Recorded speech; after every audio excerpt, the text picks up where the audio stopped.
Thank you. I'm very happy to be back in the state of Indiana. I have great memories of being here in the state.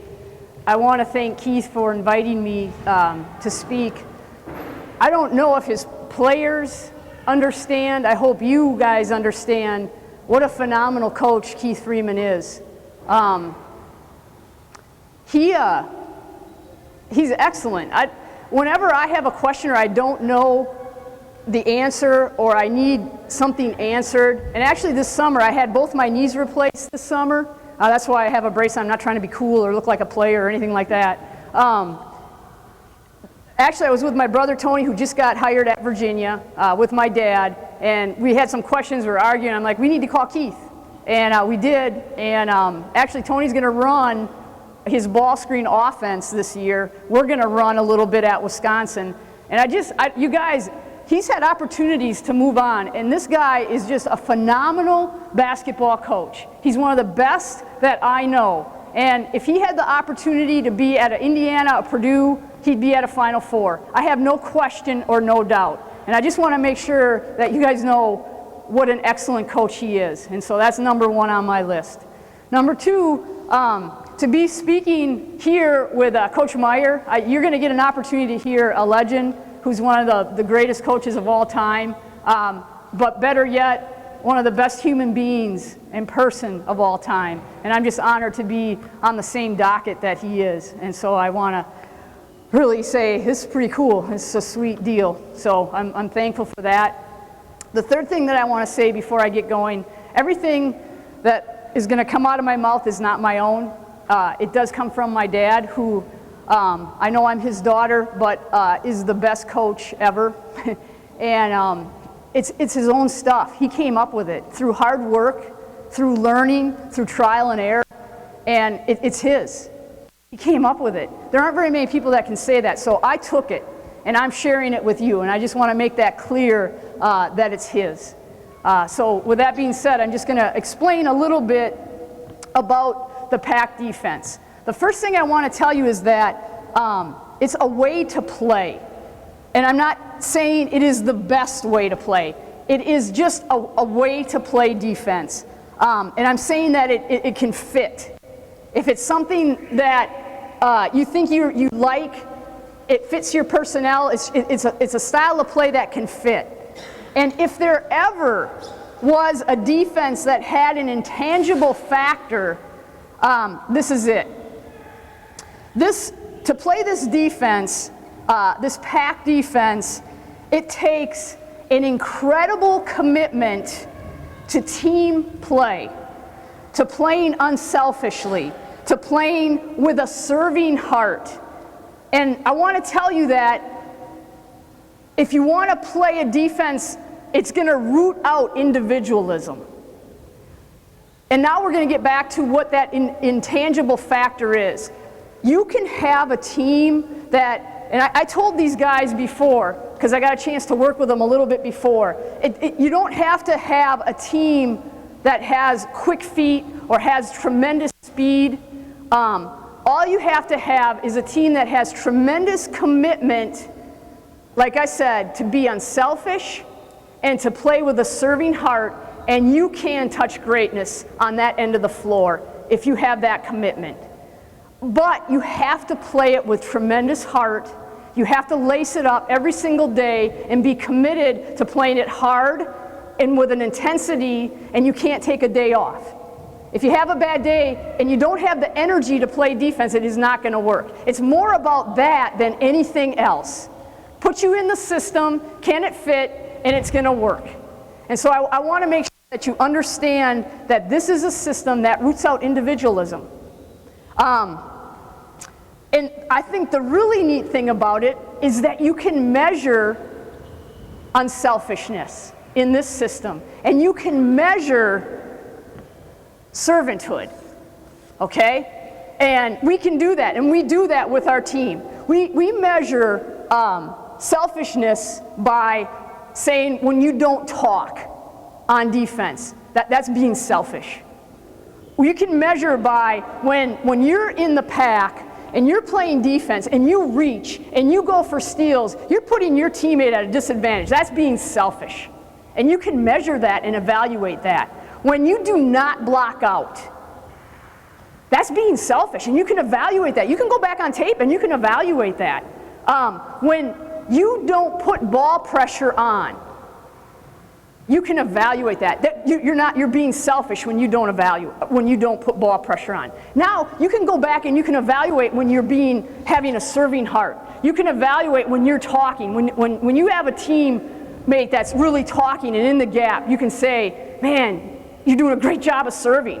You can have a serving heart when you are in the gap one pass away and you're there early and you're helping your teammate in the gap and stopping the ball. You can serve by getting a great double team on the block. You can be a serving teammate by sprinting back and buying some time for a teammate that maybe wasn't getting back on time. You can have a serving heart by keeping your player off the glass, by contesting every single shot, by getting a hand, not being lazy, not keeping your hands down by your side and bothering every single shot, contesting, taking them off rhythm. That's serving your team. So with that being said, what is the PAC-D? It is a defensive system that gets the ball stopped at all costs. You get back every single time, okay? You do not give up any easy shots. You make a commitment to getting back on defense. You bother every single shot and you rebound the ball. It is not a system that will force turnovers, and you need to know that right off the bat. The PAC line is played, it's down here, 15, 16 feet is the PAC line. You got one person on the ball and your other 4 people are inside the PAC line. Now, the PAC line can change. It's not set in stone that it's at 16 feet. That's a scout. If you're playing a great shooting team, you might want to move it out to 17 feet. Okay? If you're playing a great penetrating team, you might want to move it into 15, 13 feet. That's a scout, and you can decide what you want to do with that. One of the greatest keys, we beat Michigan State 2 out of 3 times last year. It helped that their point guard tore her ACL right before we played them. But if you have a point guard that can pick the ball up as early as possible without putting your people next to the ball, where they have to gamble and help stop the ball, and you can get the ball stopped out, timeline, and get the ball stopped as early as possible, that's gold. If you can get the ball stopped as early as possible in the PAC, you want to get that done. And if you have a point guard that can do that, that is going to help your defense like you would not believe. Now, some of us don't have the luxury of that, and you can't do that. But if you have that, this defense is going to work, and it's going to really be great. Okay, so I want to make that very clear. The keys to this defense, and I put keys down, these are the things that you have to work every single day. We're going to go through some drills. But these are the things that you must work every single day if you want this defense to be successful. The first thing is getting back. Some transition drills. You got to work that every single day. Number 2 is ball pressure. And I guarantee you it will slide if you do not emphasize it every single day. If you do not make a commitment to tell your team you don't have ball pressure, it will slide. The third thing is vision, and this needs to be taught. It is not a natural thing. Vision has to be taught. Off the ball vision, movement, it is something that has to be taught every single day. The next things are things that really matter, and inherent in them basically is stopping the ball, which is a non-negotiable. Okay, and you can decide what you want to be non-negotiable. We picked 3 things in this system that are non-negotiable, and our kids know what they are. Okay, getting back for us is non-negotiable. We will not give up a layup or an uncontested shot. We will get back in transition, and we commit on the shot 2 people busting their butt getting back. Okay, and you can decide what you want to do, but that is non-negotiable with us. So what really matters to us is getting back. Number 2 is defending the ball in containment, okay? And because it really matters to us, we work it to death. And we have a lot of drills for simple one-on-one containment and ball pressure, okay? Number 3, what really matters is defending in the post. And I probably should have mentioned this, one of the first things, I saved it to now, and you have to understand, this is a system, and it's built inside out. And it's built, and it's determined how you play in the post. Whitney, can I have you on the block? Can I have someone guarding her? It doesn't matter, it can be a guard, whoever. It's built inside out. How we play in the post, we don't go around baseline side. We stay lane side. The pack defense stays lane side. We stay in a closed stance. We don't give up any high-lows. And how we play in the post determines how we play on the perimeter. We say you cannot give up the baseline. We don't say we force middle or anything like that, because then it's like an open gate. Never has said force middle. We basically say straight up, do not give up the baseline. If anything, we'll say, get your baseline foot up. Don't give up the baseline. That's one of our rules. Baseline foot up, okay? But the system is built inside out, and it's dictated in how we play the post. And this is how we play in the post. Okay, and I just wanted to make sure that you understood, because there's no help. There's no help on the baseline. I mean, they can get around there and they'll try, but if we get baseline side, it's going to be really difficult. And I want to make sure you understand that that's part of the pack. Okay? And then what really matters, and I don't think we're going to have time because I only have an hour, but defending screens, you have to work that. That really matters. But I want to make one point about defending screens. You can never give up chasing on screens, and you have to teach them, you have to arrive properly, because no matter what, you will always get there after the ball arrives. Okay? So closing out, all that work you do closing out translates the same to defending screens. So when you defend a screen, you got to arrive properly. Okay? So I wanted to make sure you get that. Okay, again, I just want to reinforce, this defense has that intangible factor. It's a fierce commitment to being in two places at once, if you will. It takes incredible heart, it takes incredible passion, it takes incredible intensity. And you have to do that day in and day out, but I firmly believe you can touch greatness if everybody buys in and they're willing to be unselfish and they're willing to serve one another, because you can do it as a team. There is no question.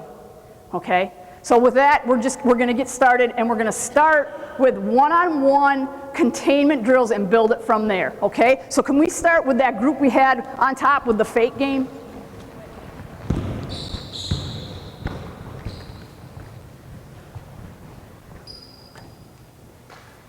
Okay, one of the first things we talk about, I'm not going to do zigzag or slide, but some terminology that we talk about when we're doing zigzag or slide, we don't want to open up 45-degree angle, all that, but one thing we talk about, you want to sit tall, slide wide. That's one thing that's kind of helped our kids when we talk terminology, when we're trying to slide in a defensive stance. That's something that's helped us. One drill that's really helped us a lot is, we call it the fake game. Okay, and we're going to start out, and Betsy has the ball on Kelly. I'm doing pretty good here. I only had him for a little bit. Laura? Reagan? Oh, shoot. Ashley. Okay, all right, so that was close. But fake game, we're going to start out where she cannot give up a look. She's got to get a hand to the ball, trace the ball, if you will. Anytime, someone jabs at her, she's got to be able to get away, pop back. On a down dribble, we say get away, pop back, and we got to do a great job. She has one dribble. We're gonna start right away. She's got one dribble, and it's live, and you're playing. These two are like off. I just have them ready for the next drill. But this is the fake game. The offense has one dribble, and it's live. And she's trying to jab, shot fake, and it's a good offensive drill too. All right, and she's doing her best to pop back, trace the ball, contest the shot. On the shot, she's got to block out and finish the play. Make sure you block out and you got an outlet to either one of them. Okay? This is just simply called the fake game.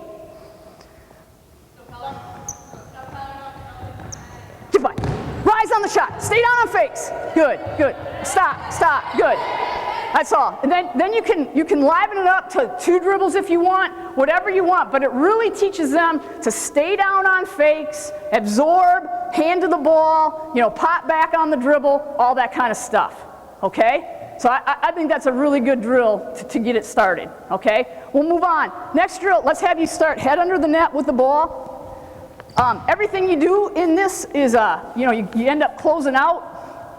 So we're going to start by closing out. So she's going to roll the ball to Betsy, and she's got to do a great job of closing out. And I'm sure everybody talks about closing out. How we teach closing out is you got to get there as fast as you can. So you start, you sprint, you're straight up, you're getting there. You start with a dead sprint, and then you got to start breaking your body down. So you chop your body down, break your body down, come in nice and low, and then you got to thrust, high hands, short, choppy steps, breaking your body down. And we say close high and hard, and you hold that so you deter the outside shot for almost a second. I say a little shorter than a second, and then you automatically take a pop back step. And then you're live. It's almost like you're in the fake game, okay? So we're again, you guys aren't in it. We're not doing the pass away yet. So we're just basically going to close out. Let's get a couple repetitions of closing out.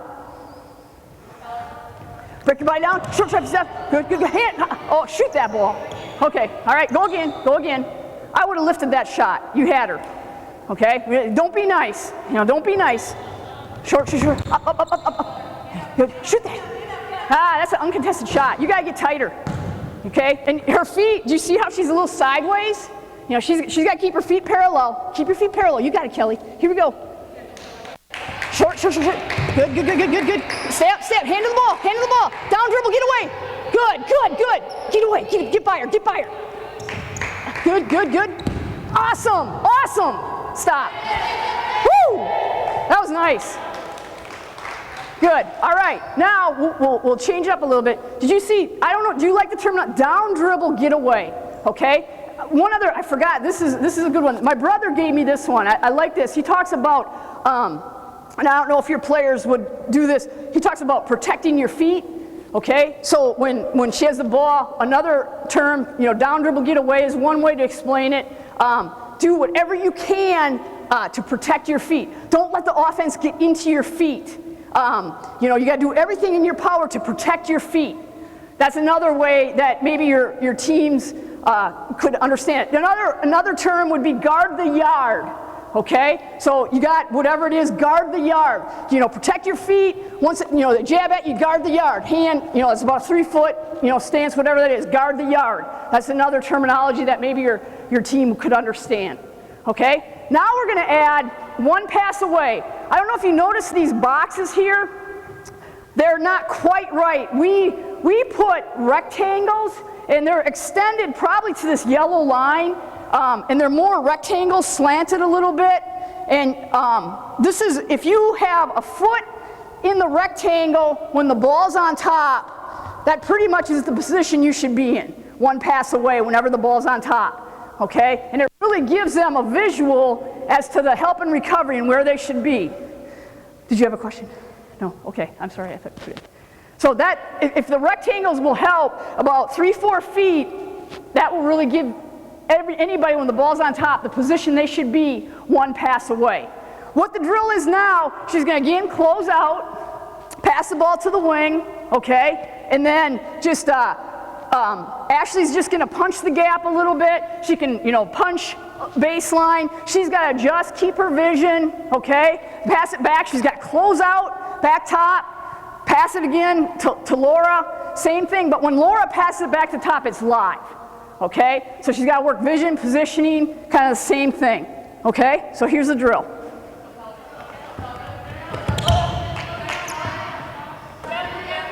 Good, good vision, vision. Good, good anticipation. Good, good. Get there before the ball arrives. Good job. Now we're live. Good, good. Awesome. All right. So those are really good drills that you can rotate in. All right. Next one is a 2-on-2 Energizer help and recovery. Okay, full court first. This drill is like one of my favorites. This teaches a little bit how to anticipate, I think, recovery. This is a good drill maybe to warm up with. It's an Energizer, we call it. All it is we tell our players, no outside. They can't dribble outside. They're really trying to be helping the gap, and it reinforces the anticipation factor. We're trying to get Ashley to recover before the ball is picked up, okay? We're going to tell the offense first time through, we're going to limit them to 2-3 dribbles, and we're not like trying to like bust it through the gap. We're gonna tell them to not be like 110% yet, and then we'll go from there. So this is a 2-on-2 help and recovery Energizer drill. Okay.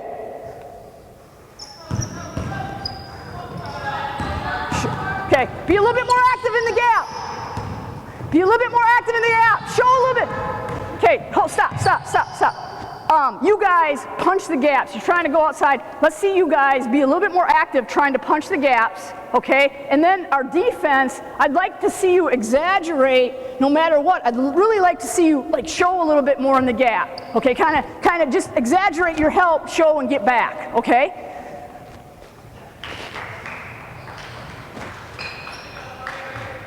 Good on. Awesome. Good. Don't hold it too long. Good. Awesome. Back. Don't hold it. Good. Next group go. Hold up. Get over. Stop. Hey, who's number 31, Keith? Silver. She needs to get over more. Stay with it. Jeannie. Okay, stop. Jeannie, you can, you're holding your help just a little bit too long. Does that, you see that or feel that? Just try not to hold it. The minute you think that she's going to pick it up or see, just try to recover a little bit quicker. Don't hold your help too long. All right, here we go. Back. Oh, whoa, he's slow. Back. No outside. Get your foot up. All right. Last group. We'll get one more group. Last group.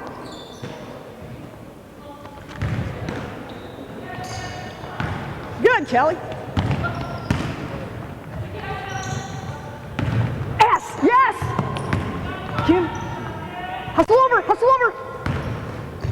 Okay. Coaches, what's the one thing you see in this drill that could be better? What's one thing you see that could be a little bit better? Talk? Do you see any ball pressure?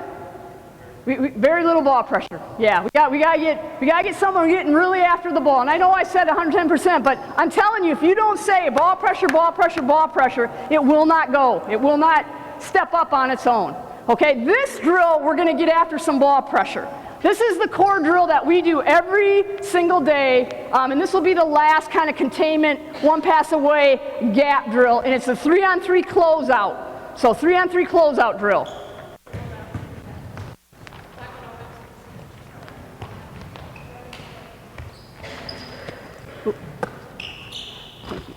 All right, gotta have 2 feet in the lane. Get a little deeper, we're gonna make it tough on you. All right, basically, they gotta close out. I have the ball, I can pass it to whoever I want, and they just gotta close out. And we do it, we compete with it, and basically, they cannot give no lane, no north-south penetration, no rhythm shot, no foul, no second, no baseline, okay? And we keep stats on different things, and we compete to keep it fresh. And we'll do different things with it, but this really is a core drill that teaches everything. And then eventually you can do some cutting if you want. You can screen away with it. You can add certain things to it, but this is a core drill for the pack defense. Okay? All right.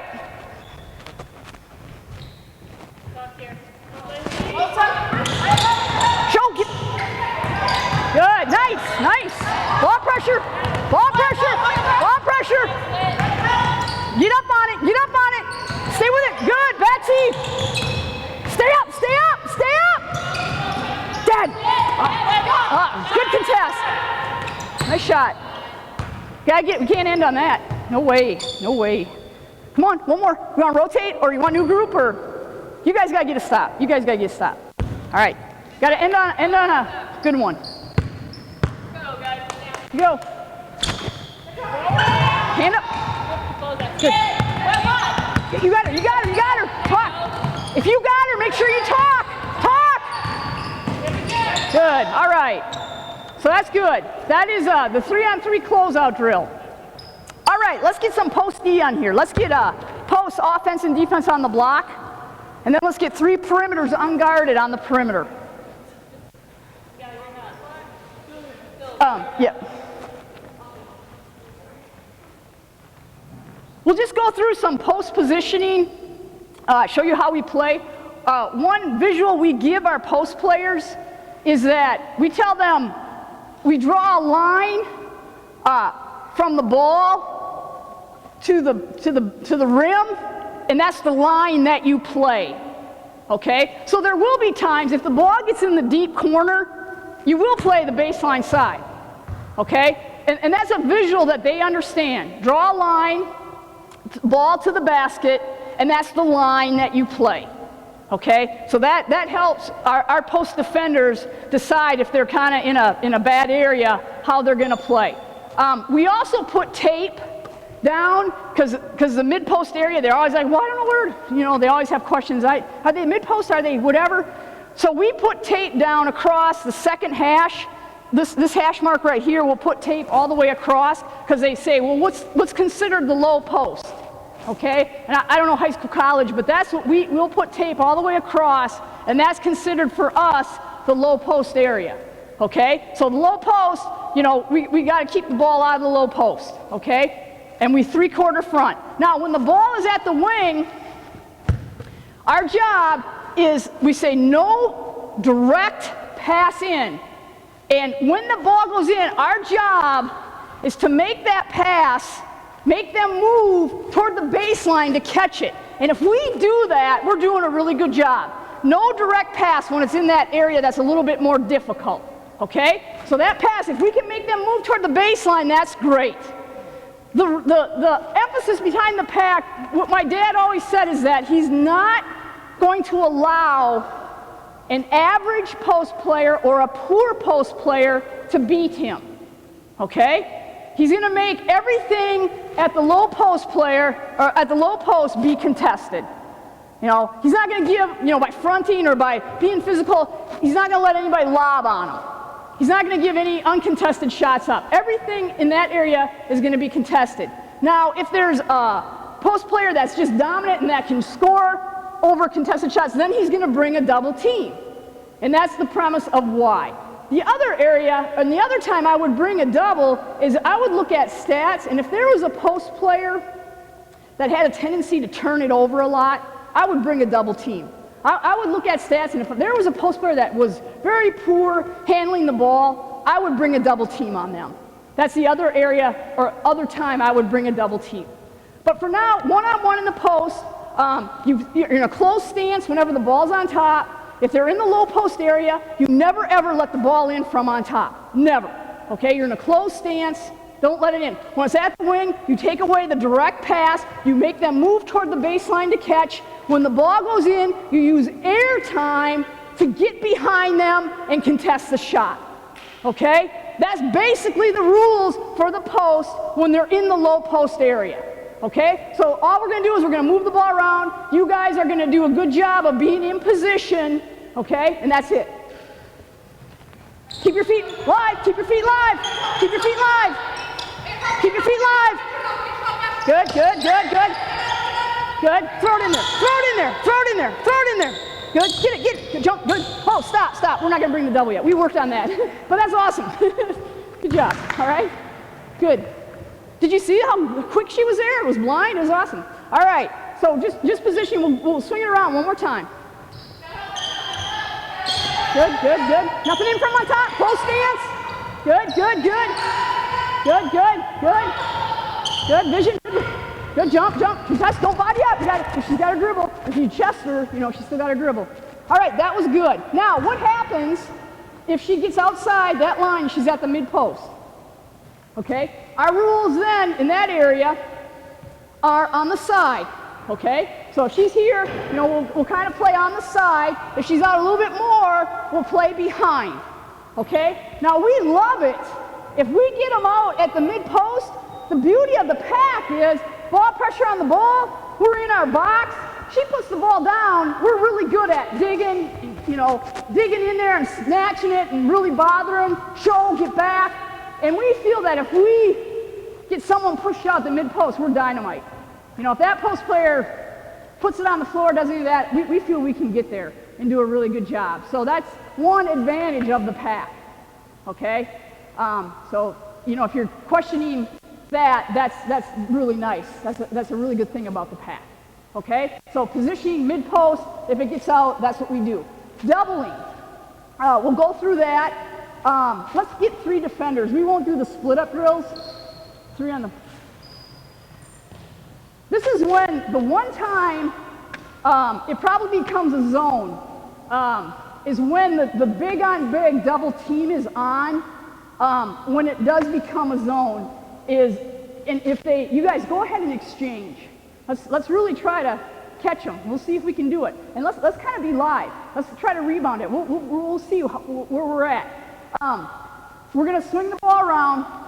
If the ball goes in, we're going to bring the double team. And the rule for the guards is if the ball goes in, and let's say Reagan, okay, goes and exchanges, okay, pass the ball in, but Jeannie was up here.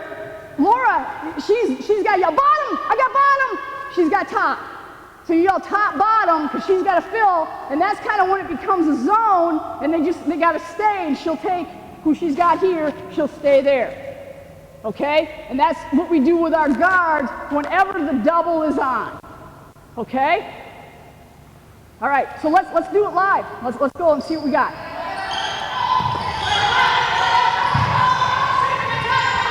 Try to feed the post. Try to feed the post. Try to feed the post. Feed her, feed her, feed her. Feed her. Ah, she's going from on top. Okay, stop. We got to feed the post. We got to feed the post. Let's when the ball's at the wing, we must be pretty decent. When the ball's at the wing, try to feed the post, okay? Feed her. Bring it. Okay, stop. I gotta let him play. And my bad, sorry. The rules for bringing the double, the person guarding the low post person, you know, their job is she cannot let her spin baseline side. She can't go and lock knee, you know, chest out. She basically got to keep her knees bent, and her one job is to not let her spin baseline side. Okay? The person bringing the double, her job is to build a wall. Okay? She builds a wall, and she cannot let her split her. And she's got to make that pass. If the pass is going to come across, it better be a lob, and it better take a whole heck of a lot of time, or that pass comes back. Okay? That's why you double. If that double just kind of splits, goes through, we're dead. Okay? So when you bring the double, the person on the low block, okay, bend your knees, be big, 2 hands up, take away the baseline. She cannot spin baseline. You're caging her in. It's like a big cage, and you're caging her in. And you're building that wall, person bringing the double, you do not let her split. And you be as big as you possibly can. Okay? And we broke down because she spun baseline side. All right? We're going to go one more time, and then we'll move on.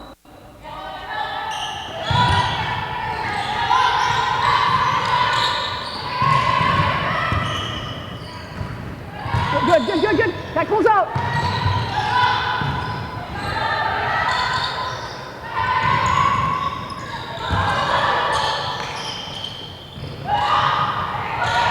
Okay, stop. You can see against the bigger posts, they're kind of throwing it right over the top, and our double teams have got to get a lot better. I feel like if you get a really good double team on the post, you're going to be very effective. And I really believe it. We've had unbelievable success with it. Right now, the double team has got to be better. And I would like to double team with Sylvia. How different would that be if we brought a double with Sylvia on someone, okay? So you got to look at your personnel and see if it fits. But that would make a huge difference, okay? All right, enough with that. The drills, I didn't do the breakdown drills, but I'll just briefly go over them. We'll go to 2 hoops, the guards at one basket, the posts at another, okay? With the posts, we'll put 2 posts on the block. We'll have 3 managers, okay? And we'll practice the double team, and we'll go live, okay? With the guards, we'll have 2 managers on the block, okay? And we'll have our 3 guards, 3-on-3, okay? And then we'll play it live where they got to yell top, bottom, okay? And then the ball will go into the post, and we'll try to, throw it out, and we'll make them close out. We'll make them scramble. And this is the other thing I want to tell you about double teaming. Yeah, that ball came out, but I'll tell you what it does. It makes your defense scramble, and it heats up your intensity level, and sometimes that's good. And I know they might have gotten some shots, but I'm telling you, it will increase your intensity level, and it will cause you to scramble. And I think that's really good for defense. And I think that causes your energy level to elevate like you would not believe. So I don't know if I would be that disappointed. If they made like 3 threes in a row, maybe I'd call it off. If they missed a couple of those, I'd stay in it. Okay? All right, good job, you guys. Let's go circle the wagons. It's still on. 4 and 4. Let's get in our shell. All right, this drill, the next group of drills are more vision and transition drills. That's our next group of drills that we're going to do. And this drill is like a basic shell, but we've added a dimension to it. We call it circle the wagons. And so you guys got to get a little deeper, okay? Got to get a little deeper. All right? So ready, go. Oh, stop. That was my fault. I guess it wasn't as funny. It was really funny when we did it. Circle the wagons are supposed to go clockwise, and we looked a little disorganized. That was my bad. It wasn't as funny. You can laugh a little. All right. But the drill is they're going to run clockwise in one direction, okay? And they got to talk. So we got Whitney's got to say, I got Kelly, Laura's got to say, Stephanie, I got Stephanie, okay? And they got to talk as they're passing who they have, okay? I have the ball at any point while they're circling. I can pass it to whoever I want, okay? So at any point I can pass to whoever they want. And they got to communicate and get matched up. And it teaches them to recover to their position, not to their player, okay? It teaches them to recover to their position, not to their player. And again, we're working gap, we're working vision. We're not going to move. We're going to keep them in their areas for now, but you can do whatever you want and advance the drill how you want, okay? All right, circle the wagons.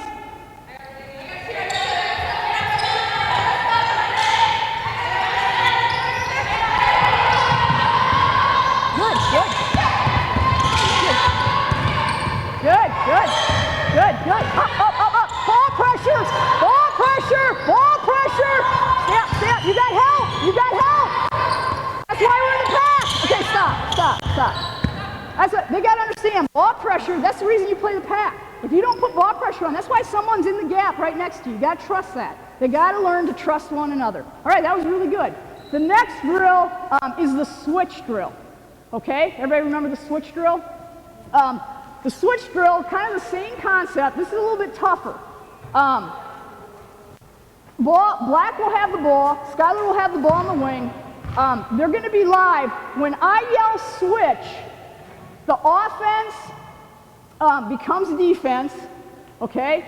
And the offense cannot take, they have to run to the lane first. They got to run to the lane, and they cannot take who they were guarding. Okay, so it really teaches them to communicate, number one, and it really teaches them to recover, to their position, and have vision, and get it done. So we're going to run the switch drill and see if we can keep that going.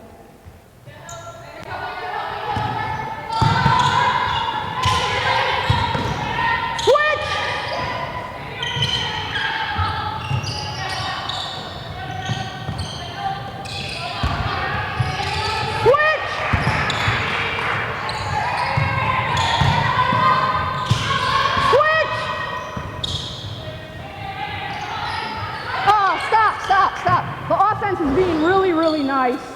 The offense has got to look to take it at the rim, shoot the ball, but they did a really nice job. I was trying to watch the weak side if they ran to their player. Did anybody see? I was trying to watch. I thought they did a really good job of running to the lane, not running to their player. They did a really fantastic job. The one thing you can add to this is the change drill. You can do the switch drill, and we're gonna do one more. I have no idea time-wise. Okay, okay. What you can do, actually, do we have, can I use one of you guys, can you have a ball on the wing? Can you just stand with a basketball here? Then can we have another basketball over here? Okay, now you guys got to really pay attention, okay? I can yell switch, okay? So you're going to do exactly what you got done doing. I can yell change, okay? If I yell change, you got to set the ball down where it was, and they can throw it to the defense, okay? Actually, let's just have one. You can step off. We'll go from this side. We'll be nice. We'll only go one outlet. Okay, so you can throw it to black, okay? If I yell change, but it might change. If I yell switch, who's ever on defense, that's who you can throw it to. Okay, you got it?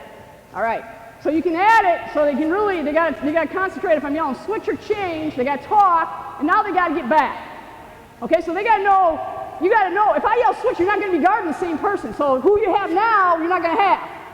Okay, what's the number one thing? What is your non-negotiable? What is it? No layups? Okay. Yeah, if I yell change, you're going down. So your non-negotiable is what? Okay, all right.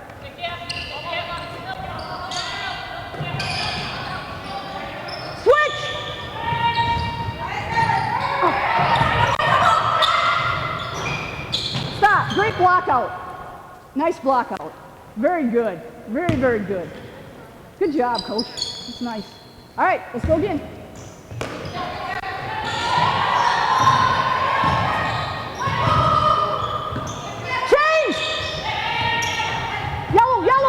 Get to the rim! Get to the rim! Go, turnover! You always run on turnovers. Get to the rim! Switch!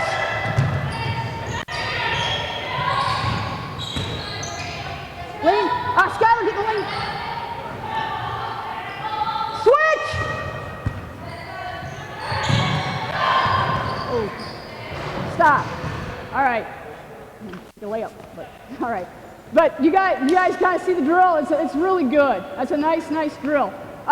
We do the change drill. One of our core change drills is the 3 out, 1 in. We'll do the change drill to death because that exposes our post. It really makes them move their feet.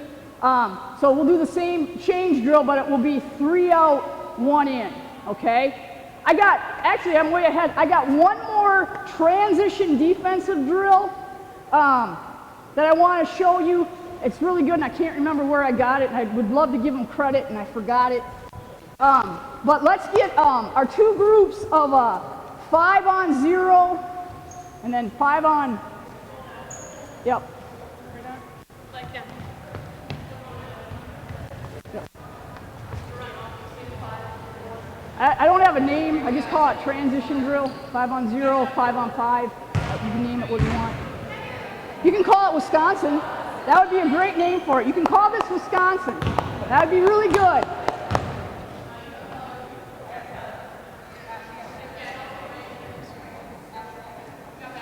Okay, you guys all set up? Okay. All right.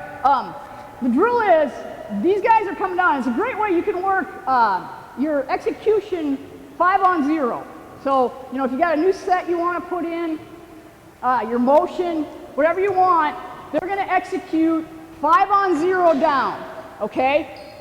The minute the ball goes through the basket, these guys, you got your 4 or your 5, your trail, whoever you want, taking the ball out of bounds, your point guard and your 2 on one side, your 3 and your 5 on your other side. And they got the green light as soon as that 4 outlets to the 1, and they got to stay free throw line extended, they're hauling it down. So on the shot, whoever you make the decision to send back in transition, okay, they got to get the ball stopped, they got to get organized, they got to talk, and it really stresses the defense getting back, okay? All right, here we go. 5 on 0.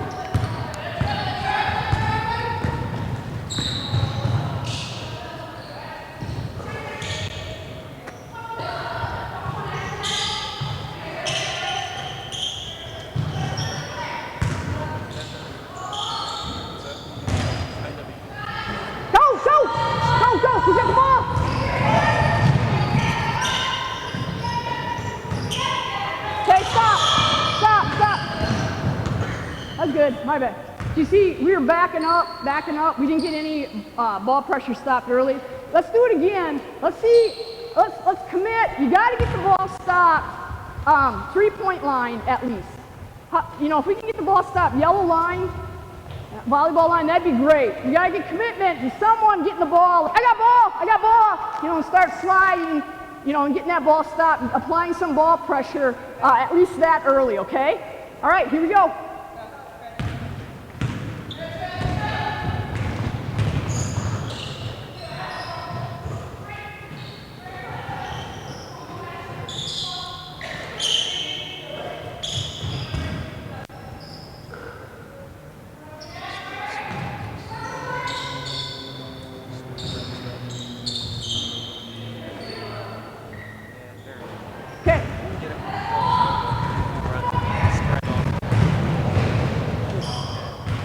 I couldn't tell on the shot the two that were back, and I should be able to tell. I know Betsy probably is one. Who was the second guard that was back on the shot? Who? Okay, let's go one more. You guys end on a good one. Okay, I should be able to tell on the shot the two people that are back. On the shot, it should be all out getting back, okay? All right.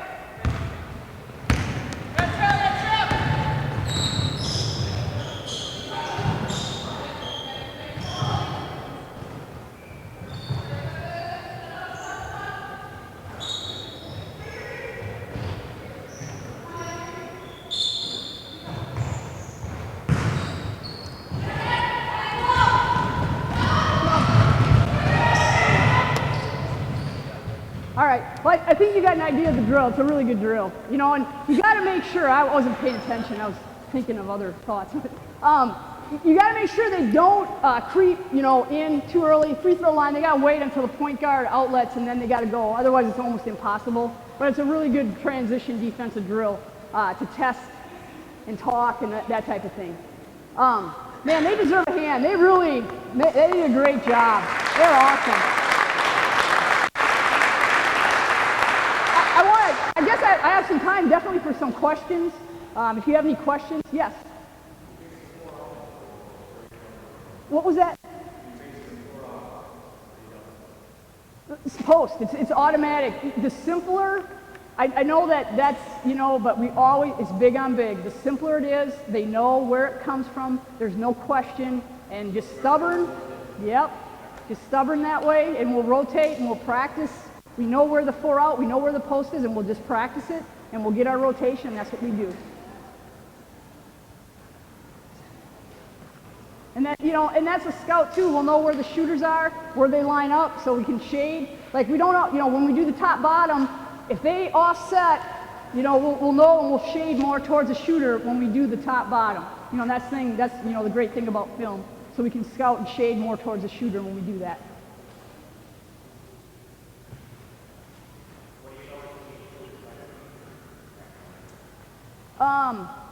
You know, everyone, you know, there's penetration kick. You know, they think, you know, penetration kick. And I just think that the pack is a toughness thing. You know, we don't switch on screens. We anticipate. We get really good at reading when we're beaten, when we're not. We work really hard on individual containment. And I think that that's where people try to beat us is off the dribble, try to get in the gap and kick. The one thing I worry, Ohio State, you know, they beat us in transition, and I think we're gonna have to send 5 back on the shot. That's, you know, they're so talented and so good. You know, I worry about them, and they do a 2-person game where they set a ball screen, you know, and they fade their big person to the short corner, and that's really hard to defend. You know, I struggle. I don't know if anybody has any ideas, you know, because they can shoot the 18-footer short corner. You know, they can slip it. I mean, they're really good at that, and that's really hard for us to defend when they isolate like that. Yes?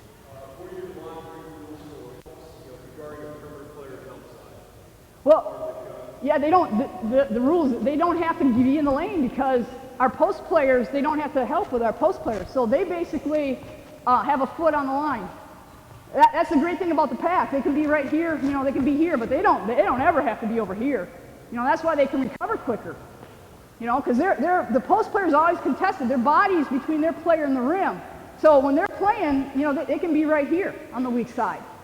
There really is no, actually there is no weak side. You know, they're just keeping their vision working. They're right here. Okay?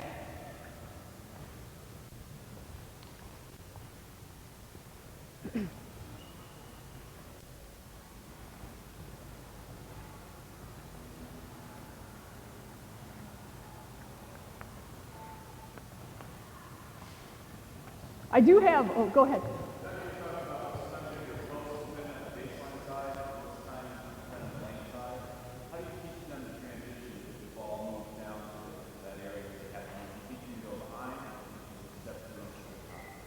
Yeah, I probably should be more technical, but I pretty much, kids are there. I just say get there. Quickest way, some of our kids, will go, like that.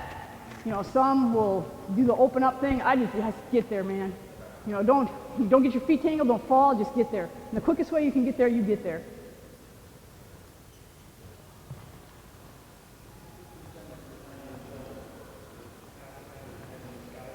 Yeah, we try to mix it up, like we'll double for a little bit and then go single, double. But I would say, 40% at least. We're going to double 40%. In the Big Ten, I bet you it's more towards 60% once we start the Big Ten.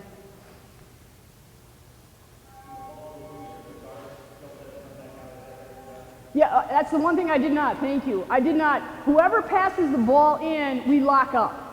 And I didn't go over that. So if your player passes the ball in, that's a denial out.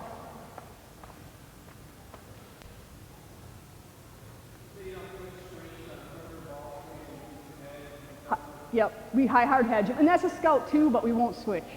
If there's, we're getting killed, and I'm not so stubborn that if it's gonna cost us a ball game down the stretch, I'm not gonna do that. But we hard hedge, and that 2-on-2 Energizer drill that we did, you can do ball screens with that. That's a really good hard hedge to teach ball screen. You can do that with that drill, and that's a really good way to teach hard hedge with ball screens. That's a really good drill for that. But we hard hedge, and you go over the top, under, over, under on ball screens.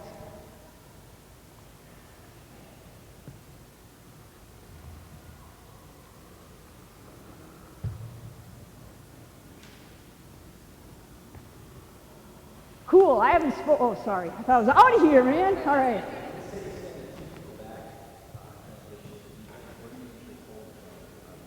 It's our 1-2.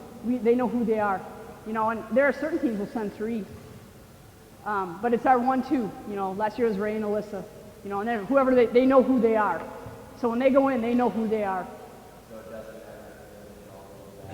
Yeah, that's their responsibility. Yep.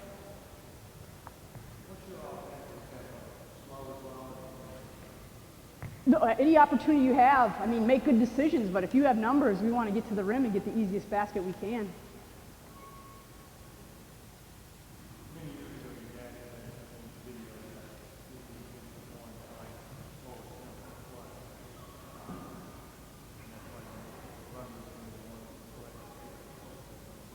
Yeah, not going to take, a three-pointer that's contested, 10 seconds into the shot clock. Going to make good decisions, but if we get an outlet and a pass and it's 2-on-1, we're going to take it. 3-on-2, we're going to take it. We definitely, and I really feel that I know as a defensive coach, it's really hard. We want to get the defense on their heels and into the paint, so we don't want to walk the ball up. We want to get the defense on their heels, kind of recovering, and start our offense. We want to be in an attack mode. That's only going to help us offensively.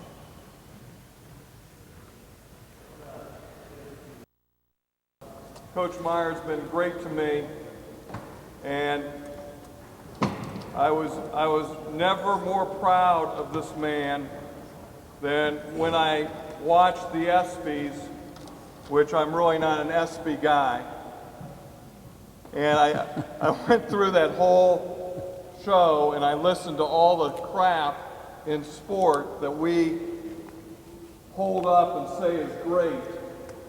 And I thought it was all mediocrity. And then finally, the last speech, we finally got a coach to stand up and really articulate what is important in coaching and playing sport. And I don't think there was ever a moment where I was more proud to call Don Meyer my friend and my mentor. And we're privileged to have him here today. He's been up since 6 a.m. He missed his flight, or he didn't miss his flight. They canceled his flight twice so he could do more time in the airport. But I appreciate him being here, Coach Don Meyer. Yeah. Now, I am not having a relationship with Keith Freeman. That's the first thing I want to say. I have much better judgment than that. And the important thing that I wanted to articulate was you have to get the soap and the shampoo whenever you stay in a motel. So I'm staying at Keith's house, so I'm going to be stealing soap, bars of Irish Spring, those expensive soaps. Wade Tomlinson's here. He played for us at Lipscomb. And we were playing a game one time. This is an example of our defense as opposed to Kathy Bennett's defense. And this number 22 was just scoring on us. Just driving, shooting threes, nobody around him. So I call a timeout. Who's got 22? Who's got 22? Nobody wants to have 22. We go out and play some more. He scores some more. I call another timeout. I said, listen, who the heck's got 22? Wade says, Coach, I'll take him. I'm not guarding anybody. And that's sort of the truth. Okay, let's talk about coaching games. Before we do that, let me give you 3 things you can get information from. Our website is www.coachmeyer.com. There's a coach's corner, player's corner, parent's corner. There's tons of handouts that are sort of categorized. There's coaching newsletters on the home page you can punch in. Now we're going to start doing a newsletter every 2 weeks to coaches, and we're assimilating lists right now, putting them together, assembling them, but we're going to start that hopefully, the 1st of October. That's something I got to talk with Matt about when we get back.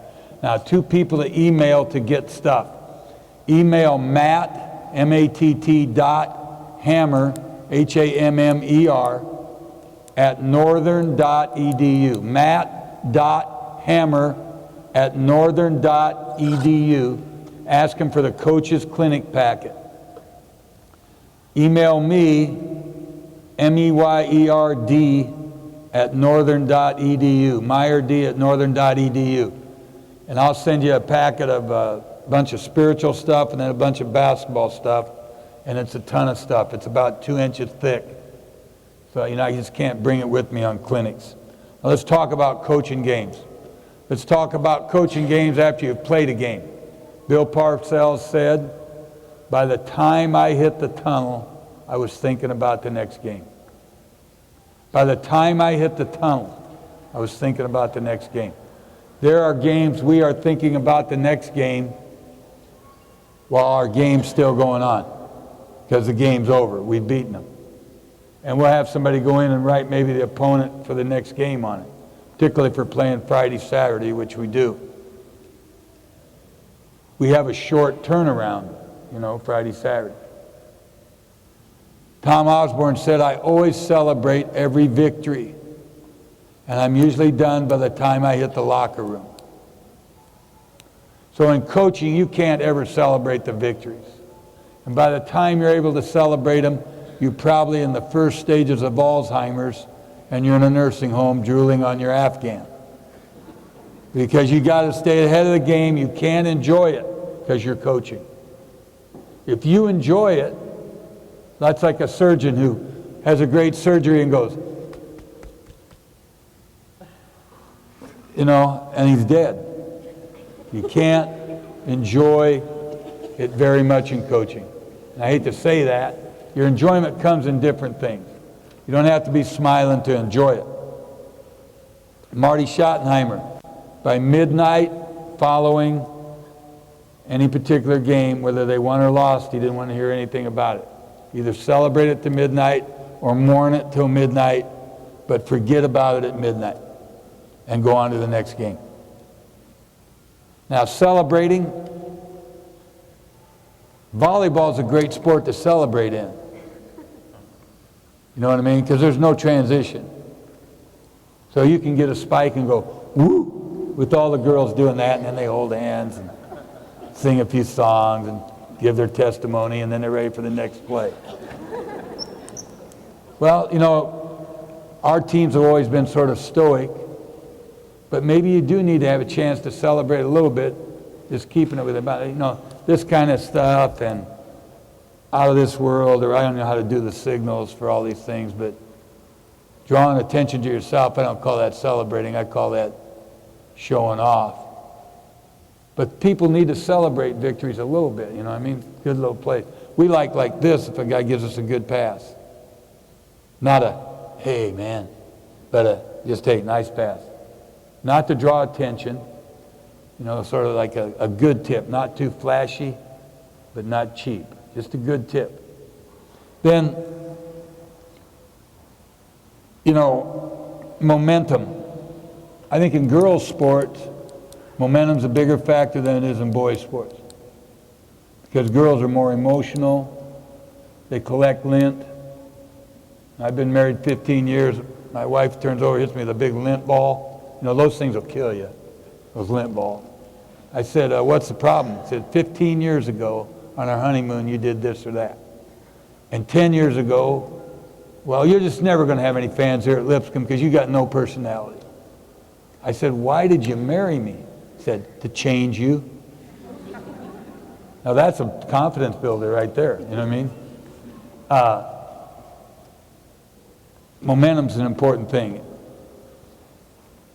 One play can make momentum, you know, like one charge or one unbelievable play where a kid gives a great effort, or a missed dunk, or a kid not hustling down the floor and a guy misses a layup and puts it in because nobody's down there. Momentum's really important, and you make the plays you're supposed to make, and then once in a while you get lucky and make a great play. You got to capitalize on that momentum, not kill it.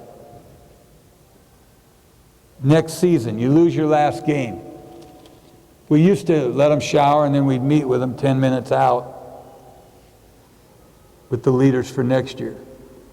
I remember the year Wade's senior year, he went 41-5, and we're eating at the Golden Ox. We lost the semifinals.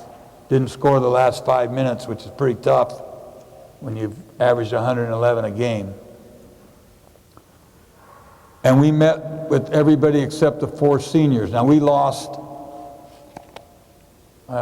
7,000 points with Hutch and Darren, and Wade had 1,500. And we lost we're close to losing 9,000 points and a lot of rebounds, and the #1 defensive player for steals ever, and the #1 scorer in the history of basketball, and the #1 3-point shooter in the history of basketball. And Wade was just a guy who scored 1,500 points. He wasn't very good. On another team, he'd probably lead him in scoring. He told me that every week, so probably would have happened. We told him he should transfer and try it, but he didn't know how to sign the transfer papers, so we were lucky. But one year we're in the regionals, we're 29-4, we lose 4 games to Winona. We pull out our leaders for the next year, 4 guys, and I say, you didn't get in the game tonight, and you're supposed to be a leader next year. You are soft, and you won't work hard in practice. You are our best player, and you're softer and snot. And I can't remember the other guy. Oh, you. You're a leader, but your idea of leadership's taking out a fire hose and knocking people over rather than a soft rain every day. You're just all over people and in their face. So this is what we got for internal leadership. Now, we thought by doing this maybe it'd shake them up, but you know, what Purcell said one time is really true. If they won't bark when they're little pups, if they won't bite when they're pups, they won't bite when they're big dogs. It's hard to change some kids. Some kids you can change. But people don't change too much. I remember Dick Mott always saying they're going to go out of the league the same way they came in. They're going to go out of this league the same way they came in. And there's some truth to that probably. But we always want to think as coaches, I know when we're recruiting, we always tell the high school coach, well, when he gets some coaching, he'll get a lot better. That endears you to the high school coach, you know what I mean? How stupid, like you're going to coach him better than the high school coach did. Well, but you keep coaching because you think you can change kids, and you can change them some. But boy, parents have a big impact, or having no parents has a big impact. A lot of impacts on kids before you get them. So what I'm saying is internal leadership's really big. You can be a crappy coach if you got good internal leaders. You look pretty smart. You can be a really good coach, I don't know. Now there's a great saying about leadership and coaching. An army of lions led by an ass will be defeated by an army of asses led by a lion. Leadership does make a difference. And some coaches can win with players that aren't as good as the other guy's coaches. Bum Phillips said about Bear Bryant, he can take his'ns and beat urines, and urines and beat his'ns. And that's probably the ultimate compliment for a coach. Is that if he's on that bench, and he's been with those kids for a while, they got a lot better chance to win than if somebody else is there. How do you build a team? Because without a team, all this strategy crap doesn't mean anything anyway. First thing on building a team is shared ownership. If you drive in any town and you drive by homes, you can tell which homes are owned, that there's an investment, there's earnest money, there's savings, and you can see the homes that are rented. And you can see the college students' rentals especially. So if your team's renting, it's a recreational commitment, there's no investment, you don't have much chance. But when there's blood, sweat, and tears, and it's a family, then you got something. Number two is shared suffering. If you don't make your team suffer, they have no chance.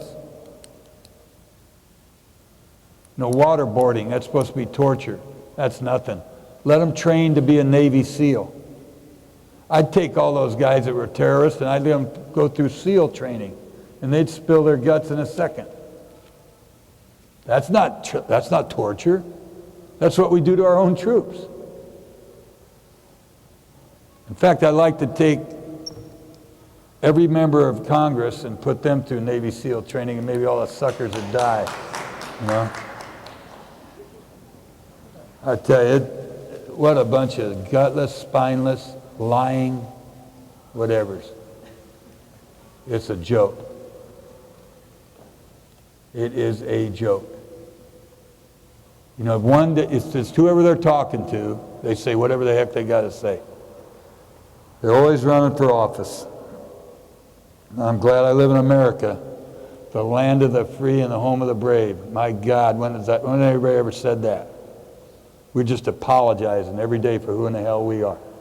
If we coach our basketball teams like he's running this country, we wouldn't have a prayer.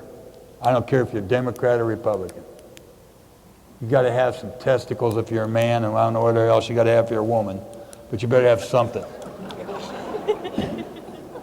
And evidently in South Africa, there's a woman that's got some testicles, so I don't know what we're going to do. She's really fast, too. Okay, since we've gone through that, let's keep moving. Go into your voting booth. Then individual responsibility. That's the only time we use the individual. You got to be responsible. You got to be accountable. You can't screw up. You can't be late. You can't be there but not there.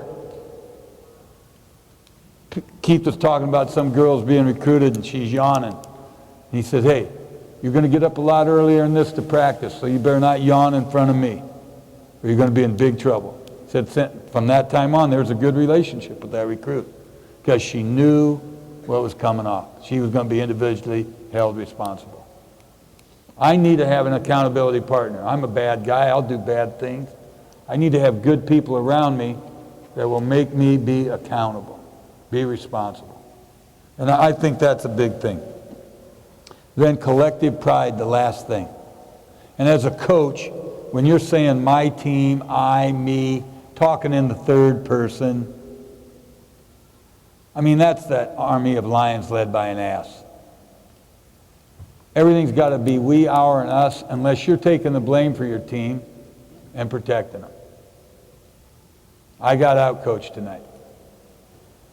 I wouldn't say that my first year at the job. You know what I mean?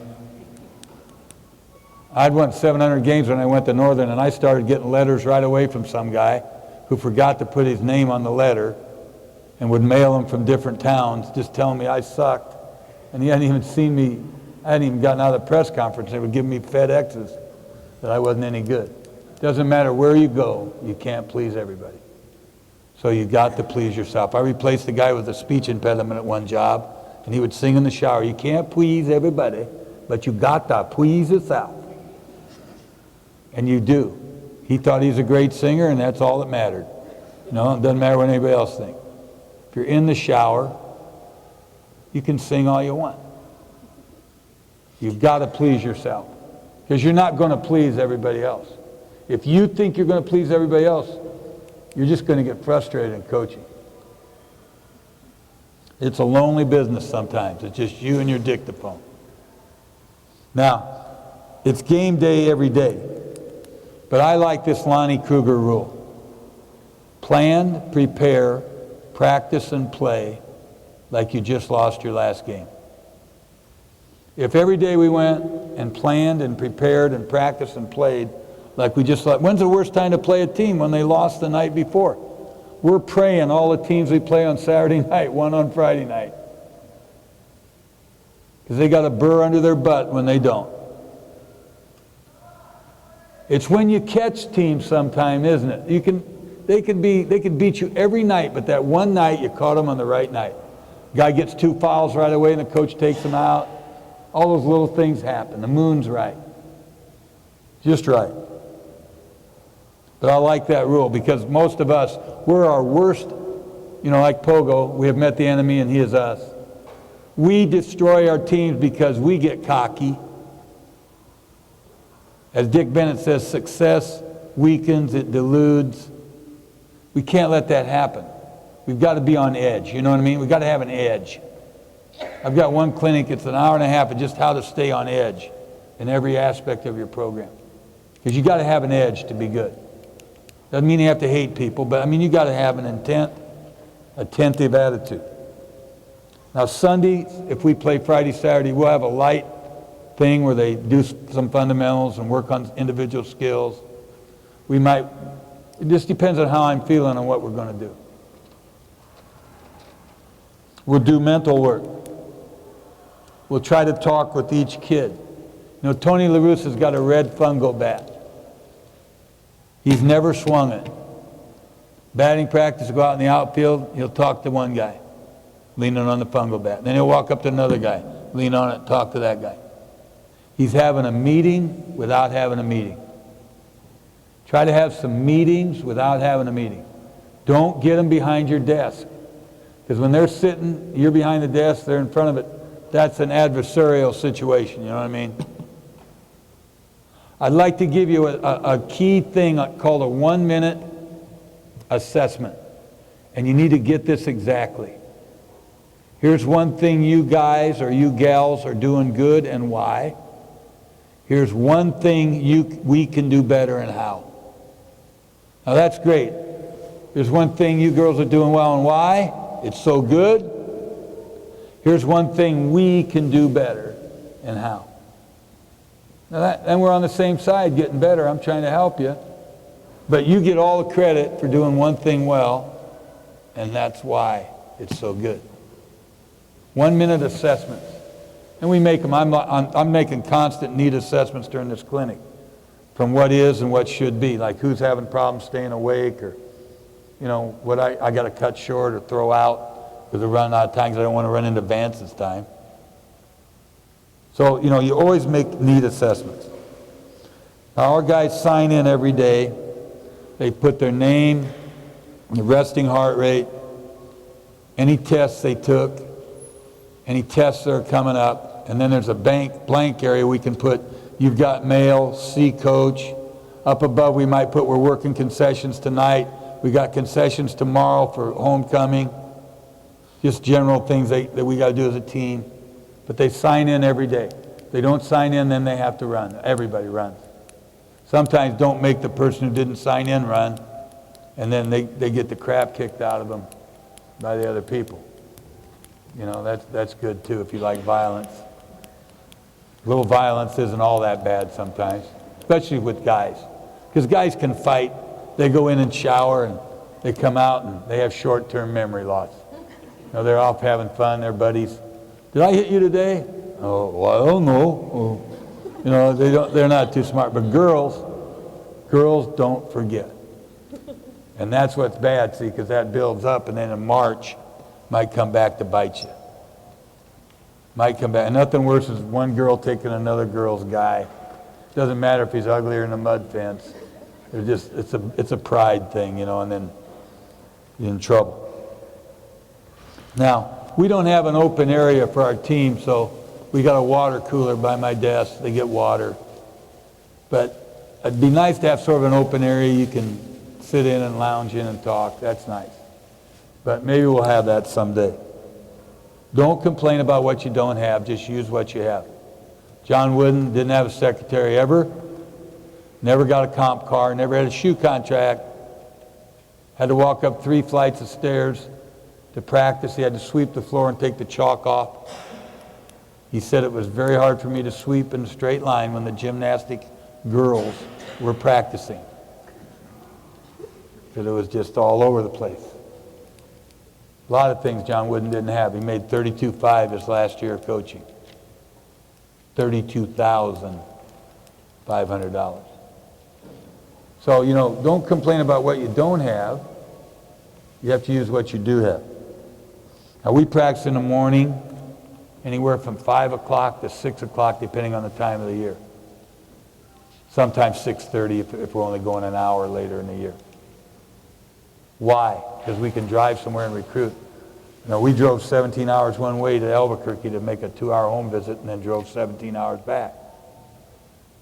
13-hour round trip, not that big a deal for us recruiting. We can't do that if we practice in the afternoon. Number 2, you get the most important thing of the day done first. You don't have all that harassment and garbage wearing you down, then you practice in the afternoon. Plus they know they got to go to bed. Plus there's a certain amount of discipline involved. I wish we would have done it our whole life. Plus you don't have to fight for gym time because nobody wants to practice in the morning. Nobody. Now,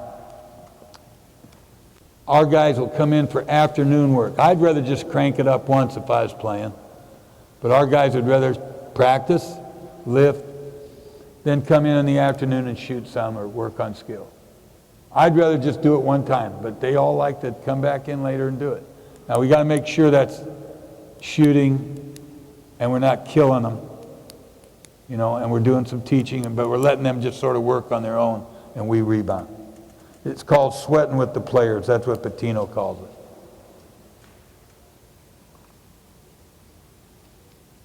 It's good to meet with individual players as much as you can. Just saying hi and how's mom doing, how's your brother doing, how's your dog doing, how many hours you're carrying. It's good to meet with your leaders more often.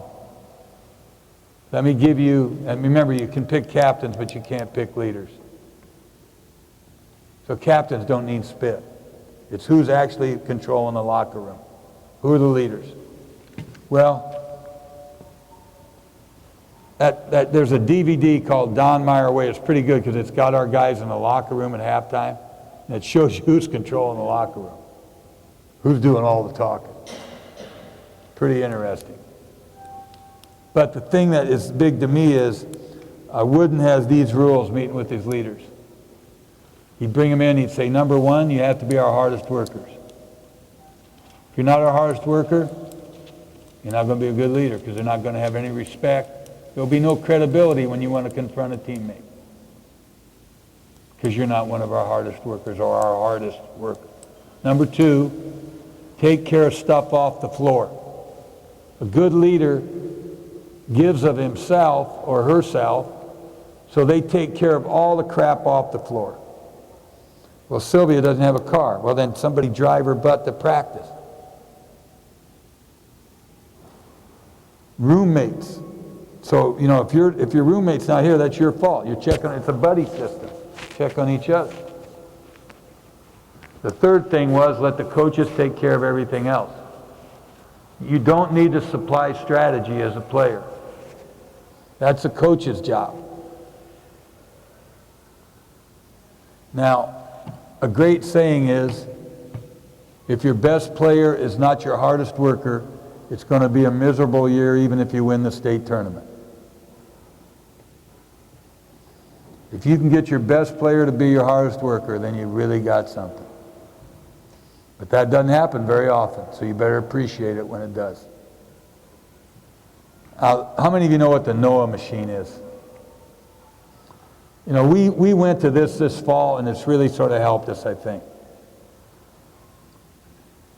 They shoot 8 25-shot segments anytime they want. So they shoot 200 free throws for the week. And we've got a sheet of paper. If we can bring up an overhead projector tomorrow, Keith, we might be able to show them that NOAA sheet. But it's got their average arc, and then their maximum arc and their minimum arc for 25 shots. And there's a laser of every shot. And the lasers are colored different by where they hit in the basket. So we don't want to have any more. If my average arc is 48, then I don't want to be any higher than 50 or any lower than 46. And I prefer to be less.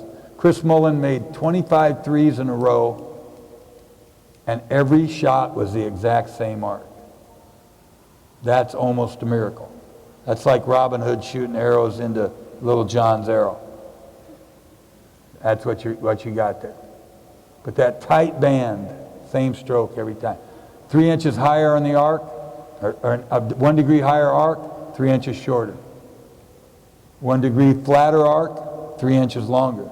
The rim's only 18 inches in width. So when you enter the basket, you want it to enter between 10 to 12 inches, 11 being perfect. So now our guys, they may make 95% of their free throws or 98% of their free throws, but they're checking their band and how tight that arc band is and that distance.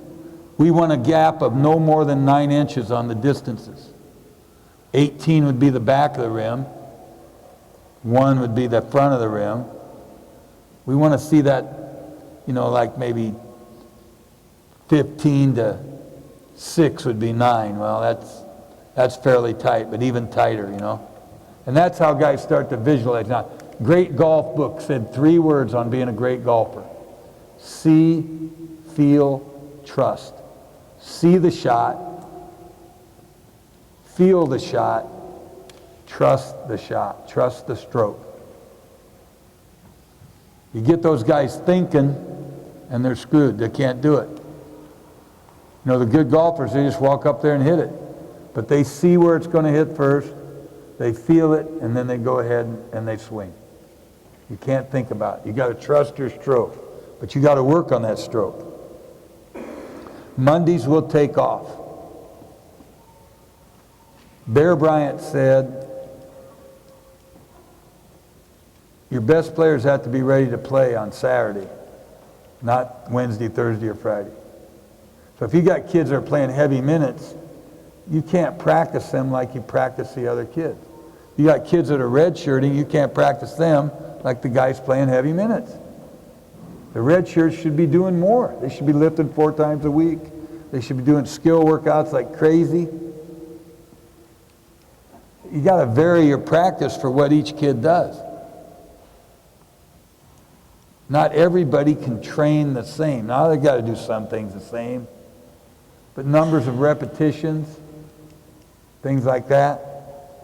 No, it's sort of stupid. A kid throws a 7-inning game, and then they play in another game, and you make him take infield at shortstop. Now, how stupid is that?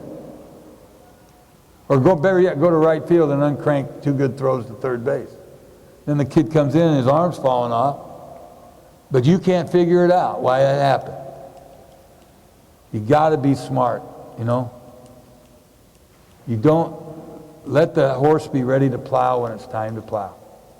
But you got to have discipline, I understand. You know what I mean? Sometimes you talk to the players about he's not going to do everything everybody else does because he's got bad knees. But he's earned that because he can play. When Wade would leave the gym his senior year, every game he'd leave with huge ice bags on both knees. Because he played with no knees his senior year. Because he loved to play. Tuesday and Wednesday, fundamentals. Thursday, lighter. We might give the numbers out on Wednesday that we'll be guarding. These are the three-point shooters. We never use names. These numbers are the three-point shooters. These are the drivers. More championships have been lost to overtraining than undertraining. More Olympic gold medals have been lost to overtraining than undertraining. John Wooden said, I probably lost 3 or 4 national championships because I always worked our players too hard before we won our first one. So you have to be smart about it. And there's certain times that you'll go hard for 2 weeks early in the practice season and then you plateau out. If you just take a day off, you'd probably be able to bounce back. Your lifting programs you do. A week or 2 before you hit the 15th of October, you probably need to take a day off. Now in high school, you get 2 days to practice when football's over. Football coaches love to share athletes because they get the first share. If they didn't get the first share, they wouldn't like to share athletes. But I mean, it's different in high school because who runs the State High School Association? The football coaches. Who makes all the money? The basketball tournaments. They've got their priorities screwed up. You know what I mean? We'll send a thing called book lists for leaders in this packet. You want to get all the John Wooden books, including Inch and Miles, if you have young children or grandchildren. That's his favorite book he wrote. The Pyramid of Success for Little Kids. But you want to read those Wooden books because there's a lot of wisdom in it. There's a great verse in the Bible in James 3:13. Who is wise and understanding among you? Let him show it by his life, by the deeds done in the humility that comes from wisdom. John Wooden is humble. I have met very few wise people that weren't humble. I have met no wise people that weren't humble. I've met some people that were wise guys or thought they were smart that weren't humble. But you live your life long enough, you learn to be humble. And one thing about basketball, the game will humble you. The game will humble you. And you will learn some things. That the game can be cruel. It will humble you when your team kicks the other team's butt. And you know you didn't do a dang thing. The kids just played their guts out. Everybody's telling you what kind of great coach you are. You know, Bear Bryant would be the first to tell you if he was alive that anybody could coach Leroy Jordan or John David Crow or Gene Stallings. Those are guys that make coaches legends. Those kind of guys. Now, I'm not a legend. Nobody knows who the heck I am. I'm just a small college coach. My stationery is anything I can get a hold of. We take all the pins from the motel for our camp pins. Any candy that's left, we pick it up to use for Halloween House of Hoops for the little kids. I mean, we have to run a shoestring a champagne program on a beer budget, which everybody pretty much has to do, unless you're in a job where you can get fired easily. You know, those guys, they're not paying loose saving $5 million not to win a national championship. Urban Meyer, Billy Donovan. Billy Donovan better get his butt moving up in the tournament or that contract will be lapsing here one of these days. I wish he would have gone to Kentucky. You're only hot for so long. And you got to strike while the iron's hot. But boy, I tell you, the game will humble you. Now, our practice is broken into 4 areas. We meet first if we can. We try to meet if we can. And we might talk about what we're going to try to do, or we might talk about something John Wooden said about knowing his strengths and weaknesses. It could be anything. That's what I like about that DVD. It shows 4 of our practices. Our pregame, postgame, game day practices, players talking about. I like that. It's good for me. I want to watch it so I can understand what our program's like. Because I was sort of gone last year in a lot of ways. I was there, but I wasn't there. We'll do skill development first. Now we might do some of that together, loosening up with wooden drills, we call them, because we like John Wooden's name, like to remember him. Then we'll do offensive fundamentals. That's where you sort of fit together your offense, whatever it is. Then we'll do defensive fundamentals. And then we'll do situation competition. Now, early in the year, I think you need to do a lot of scrimmaging. Back when I was a kid, Santa Clara was in the College World Series a long time ago. Had a guy named Bob Garibaldi that pitched. His brother was the basketball coach at Santa Clara. He was a great pitcher. He signed for big money with the Giants. They took him to the Arizona Instructional League and had him throw 3 games before they said one word to him. They hit him fly balls and ground balls in the outfield and watched him throw in to see his natural release point. But they didn't try to coach him until they'd watched him. I think sometimes we rush to coach guys. We should watch them and see how they play, and then we can figure out what will work best. Now in NAI, you can watch them play or work out. NCAA coaches, they cheat all the time and watch their guys play. And they think it's okay, you know. I mean, an operations guy, I've got operations guys say, as long as there's one guy with me, I can do anything. I mean, I don't know, understand the rules on these operations guys. You know, they're everywhere. Some guys can't get out of the office. Some guys are doing everything. So I guess it's just what you want to do. And the NCAA really ought to probably just keep their mouth shut because they make all their money off the men's basketball program anyway. So just leave those guys alone. If they're cheating, you're enjoying it because you're making all that money. Like Dave Lemon said one time, the NCAA really got tough. Kentucky get cheated, and they put Texas Southern on probation. So I got to like that. You know, Abe always said it the way it was. So you got to watch them a little bit.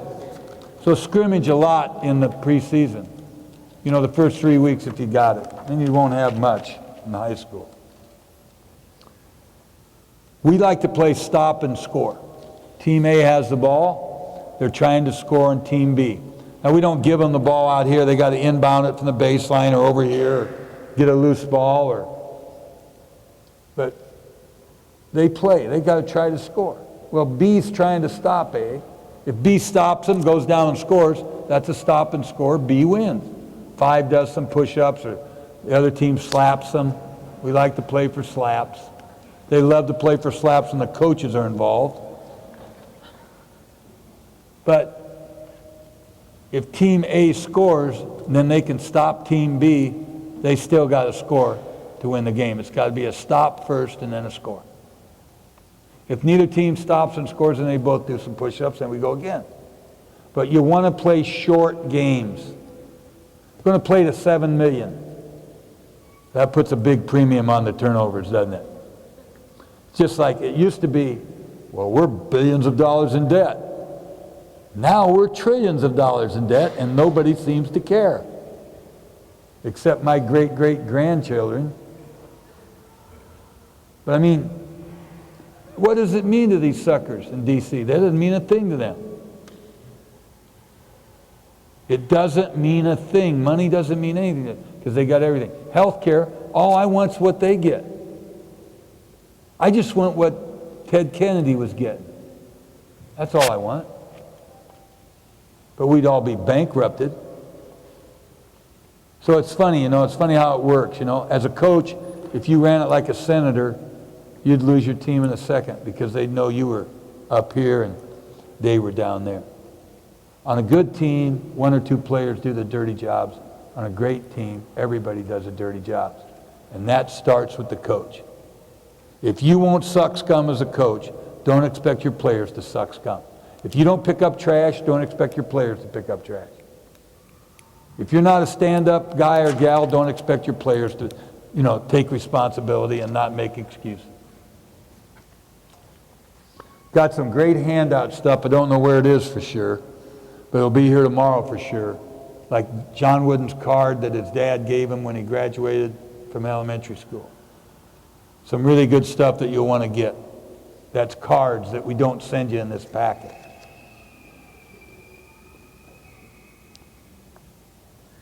We like to play perfect possession.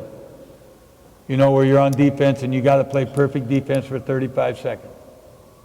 And if you stop them, that's fine. You go down and score. You might give them something for a turnover. But we just play with the shot clock, and when they get the ball, then it stops. We transition. We don't stop. Now, we have one rule I really like that I think you should adopt. Play until the whistle blows. You want to learn how to fast break. Every drill you do, you play until the whistle blows. You're running a 2-on-2 drill and you swallow your whistle. Those kids play that drill until those 4 kids go until they die. There's no whistle blew. The only thing that stops action in a game is a whistle. Hey, would you guys cease and desist? I like this one, the coaches, the Ivy League coaches. Repel them, make them relinquish the ball. Cease and desist. Just blow the dang whistle and they stop. Play until the whistle blows. When Wade played, we played until the whistle blows. And that is the greatest way to learn how to fast break. Paterno said a coach's job is to recreate game situations in practice. Replicate game situations in practice. Hank Iva said, you must practice the game in the manner in which it is played. So it's important for you to do that, get a flow. These are great coaches. We like 4-on-5 because 4-on-5 teaches you how to rotate.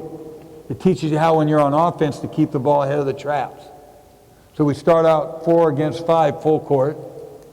And then if the 4 get it, they advance it, so that's good press offense. And then they might go again. But most time you don't want to go more than 3 trips, there, there, and there, because as a coach you can't remember more than 3 trips. So you're trying to tell them what they did. Let's see now. I can't remember. Were you in on that possession? You can't go longer than that. So just critique the 3 possessions. Balls in a rack. Your guys are turning the ball over. Put 3 balls in a rack. Blue team makes a turnover. They take 1 ball out. Another turnover, take a ball out. Another turnover, take a ball out. Now, the guy who told me this, Porter Moser, he was at Arkansas Little Rock a while back. He made them all come in and run at 5 in the morning. We just run then. And we might just slap them or just something easy. Why wear their legs out, you know what I mean? If their legs are tied, plus they're always going to cuss you out when they're running anyway, and you can't hear them. So make them do a frozen push-up or something like that. Okay, scouting. We just take a yellow sheet of paper and draw a line down the middle. We put what we want to do on defense here, what we want to do on offense here. And then in the middle line, we might write numbers and say, this guy can't go left. I'm really a good scouter. I watch this game, scouting a kid, and how good's this kid? Well, he can't go left, Paul. I said, well, Coach, he doesn't have a left hand. The kid didn't have a left hand. I didn't notice that. I just knew he couldn't go left. So, Indian kid named Tommy Handboy, and that's the truth. That's how good I am at coaching basketball. I can't see the guy's got. We played a game against a guy who had 1 arm. We tried to make him go left, and they wouldn't do it, and he beat us on a 3-point shot at the end of the game. He had 1 arm. It's right up here. If you want to know what to do, if a guy's got 1 leg, drive away from the bad leg. Because you can't do push steps as well off of this leg. In case you ever play a guy like that. We had a coach playing coaches' games in camp, playing against a guy with one leg. He said, Don, I don't know if I should drive at the wooden leg or drive away from it.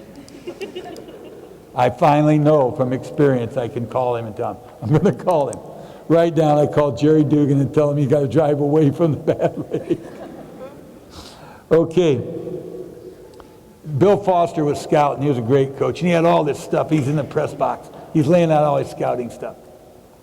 And this other coach comes in, an old coach named Joe Mulaney, who played for the original Boston Celtics. He says, hey, kid, you got any matches? Foster reaches in and pulls out some matches. He says, gives them to Mulaney. Mulaney rips out the matches, lays down a little matchbook, and draws a key with the big circle, like the narrow key. And he was just telling Foster, you don't need all this crap. You don't need the fancy forms. Just get your thoughts down, particularly on a dictaphone. Because if you use a dictaphone, then you don't lose sight of the floor. And just talk, and I'll make sure you got plenty of batteries, like a squirrel has nuts, have enough batteries. But I like using a dictaphone, because you just talk into it and say what you saw. It's like doctors do. And then you're ready to go. When you watch tape, you're looking for tendencies. You're looking for what your team can do. Game day, 5:30 to 6, they check in their cell phones. 6 o'clock, they're seated together to watch the girls' game. Halftime, they go down, they watch no more of the girls' game. We don't want them involved in the game. They're getting ready for our game. They loosen up in the hallway. Each does his own unless they don't know crap, and then we tell them what to do. Assistants always monitor the warm-ups. They're watching their warm-ups. They're getting ready for the game. 7:10, they get together, they pray, they do whatever they do. 7:15, we meet with bigs and smalls.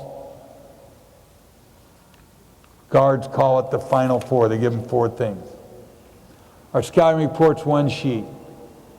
Real simple. Driver, pull up, 3, dead 3, more than half his shots from 3, shoots no free throws, comes off the bus doing this. They give the report when we come back in after those group meetings. They give the report on each guy. We stay up on the floor when we warm up, because I'm tired of going down and trying to think of something else to say. Plus, we can warm up a shorter period of time. We never have the national anthem when we go down like they used to. That's why teams go down for the national anthem. Stay up for the national anthem. It's, it is our country. So we do the national anthem start of the game. But we stay up now. We're not going down. When we were NAIA, we'd shoot at halftime of the girls' game, because that's what you do in the NAIA national tournament. But gear what you do for what they do in your tournament. Introductions. I say these things to myself while we're doing the national anthem. Keep alert, stay calm, do not be afraid. Keep alert, stay calm, do not be afraid. Keep alert, stay calm, do not be afraid. You'll see that everywhere in the Bible. Then I go, do no harm, do good, stay in love with God. Do no harm, do good, stay in love with God. Do no harm, do good, stay in love with God. That's the Methodist creed. I'm not a Methodist, but it's simple. Now, all of those came from a guy who gets 3 meals a day poured in his stomach. Couldn't convince his son not to commit suicide with a shotgun in his mouth in the front yard. Has to be in a chair that cranks him up so he can get out and use a walker. But he's still a vibrant, spiritual guy, and I love the guy. Then I say this. Peace is not the absence of trouble, trials, or torment. It is calm in the midst of them. Peace is not the absence of trouble, trial, or torment. It is peace, it is calm in the midst of them. In coaching, you are around chaos, and you must be calm and make good decisions in the midst of it, in the eye of the storm. In the eye of the storm. So those are the things I say. Then we huddle. before we go out. I try to keep it real simple when they go out.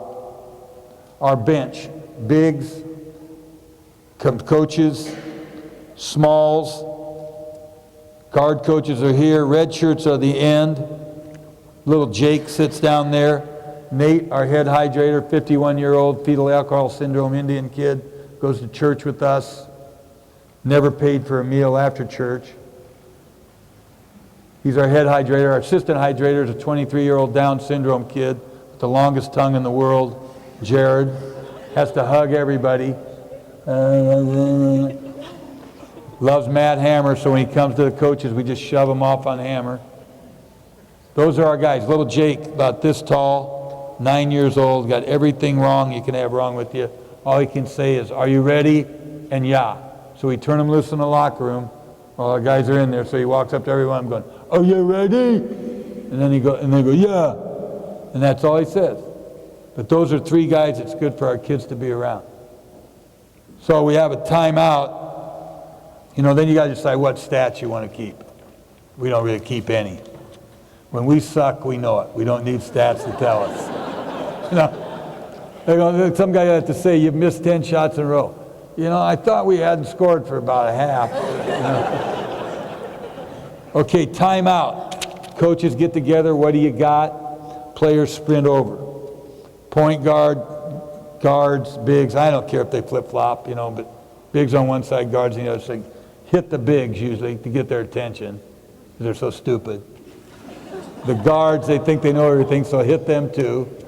And the point guard, you hope that he's got some sensibilities and you can talk to him. It's fun in the huddle just to be able to ask them what they want to do. You want to play man-to-man or zone?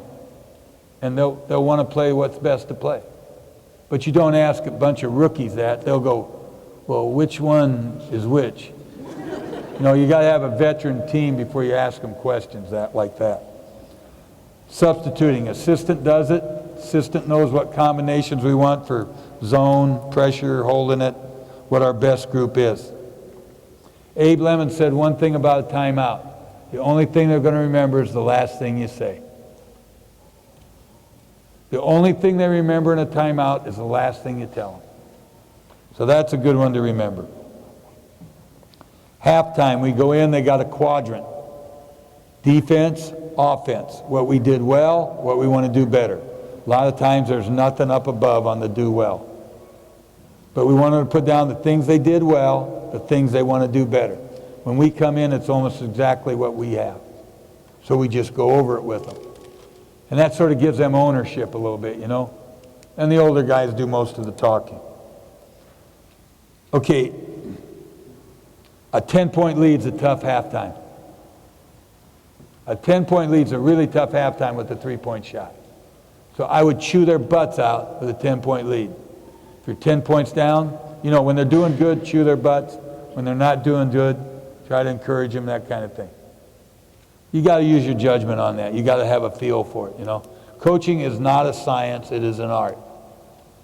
It is an art. That's why some are good at it and some aren't. Make sure I read to you the Ants and Dorrance stuff tomorrow. Don't let me leave without reading it to you about what great coaches do and why great coaches quit. What they do that makes them great and why they quit. Make sure I do that. Okay, couple quick things. First 5 minutes, real important. Why? Because Bobby Knight said so. So you better play good the first 5 minutes, guys, because Bobby Knight said so. I'm going to tell them that sometime. Hey, you better play good for the first 5 minutes. Now, you can do anything you want after that. But that first 5 minutes better be good.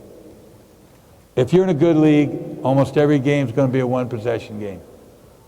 When you play in March, almost every game is going to be a one-possession game. Now, I don't care if you play fast like Vance or you play slow like Dick Bennett. Now, Vance has got a better chance it's not going to be a one-possession game, but that could be either way. You know what I mean? Now, Dick Bennett, it's going to be one possession for sure either way because he's going to play slow.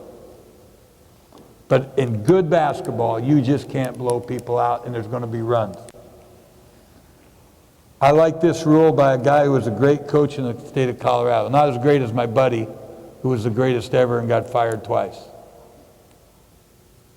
So remember this from Bum Phillips. There's only two kinds of coaches. Them that's been fired and them that's going to be fired. And usually the great coaches get fired before the bad ones do. And it's usually about some administrator who's got something going, you know. Make the game simple and easy to learn. Keep your players aggressive and alert. Make the game simple and easy to learn. Keith says, I really like Vance's terminology on his defense. It's simple. Make the game simple and easy to learn. Keep your players aggressive. They come to us aggressive and alert, and then we dumb them down. We sedate them. Don't coach them down. It's good to know who to foul and who not to foul. It's better to make more free throws than they attempt. Fouling is an important part of the game. Know who to foul late in the game and who not to foul. Then we do the post game. Same thing with the quadrant. Did well, do better, did well, do better. Then they stretch together. Then we give them recovery fluids and food as quick as we can. Bananas are good. Remember now the website, coachmeyer.com, matt.hammer@northern.edu, meyerd@northern.edu. We'll have some DVD stuff here tomorrow, those 3 new DVDs we got. 10 of them if you want to get those. We'll be around for questions. All the coaches will be available for questions to ask. I think a smart thing to do at a clinic like this is to talk with the players and ask them, is this really what you do? Or what do you do? I think it's really good to ask like a point guard or a post. Ask these girls, the NAIA girls, you know, what it's like, you know, after you watch them. I think that's a smart thing to do. We like to do it at our coaching academies is have our players, you know, lined up by position so coaches can go talk to them. That might be better than talking to a coach. Any questions? Because I think we're over time, aren't we? We're pretty close. We're over, aren't we? We're about right. About right. Any questions? Okay, I didn't do a very good job. A's going against B, 35 seconds on the shot clock. They play for 10 seconds, miss a shot, B gets it, shot clock stops with 24 left, 25 left. They go down and play. As soon as that other team gets the ball, that shot clock starts again, and they're playing the rest of the possession. If they score on them, then it's not a perfect possession. They go over. If you don't want it in the lane and it gets in the lane, it's not a perfect possession. If they don't block out, obviously that's not a perfect possession. So you determine what's perfect. Well, what's good about it? If you got your varsity going against your JV, they got to be perfect on the varsity, and you let the JV have some slack. And that way you get a little competition maybe for your varsity. I like 4-on-5 also because your 4 best players can play against your other 5 players, and it puts them to the test a little bit. Makes them a little better athlete. Any other question? Okay, then I'm looking forward to Vance, so you guys better get ready because it's going to be a track meet out here. Okay?